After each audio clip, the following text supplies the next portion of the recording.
राजा कौशिक, अहंकारी, उग्र आणि आपल्या शक्तीवर गर्व करणारे. एकदा राजा कौशिक वसिष्ठ ऋषींच्या आश्रमात गेले. वसिष्ठांनी आपल्या दिव्य गायी नंदिनीच्या साह्याने संपूर्ण सैन्याचं आदरातिथ्य केलं. राजा कौशिकाला त्या नंदिनीचा लोभ झाला. त्याने ती बळजबरीने नेण्याचा प्रयत्न केला. पण नंदिनीच्या दिव्य शक्तीसमोर राजाचं संपूर्ण सैन्य हरलं. त्या क्षणी राजा कौशिकाला जाणवलं, खरं बळ शस्त्रात नाही तर आत्मज्ञानात आहे. आणि त्या दिवसापासून त्यांनी राज्य सोडलं, तपश्चर्या सुरू केली. अनेक संकटं आली, पण ते पुन्हा पुन्हा उभे राहिले. शेवटी तेच राजा कौशिक ब्रह्मर्षी विश्वामित्र झाले.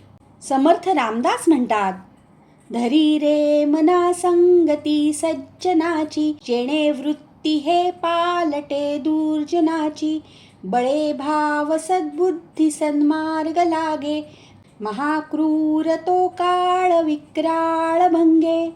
श्रीराम. सज्जनाची संगत अहंकारी माणसालाही बदलू शकते.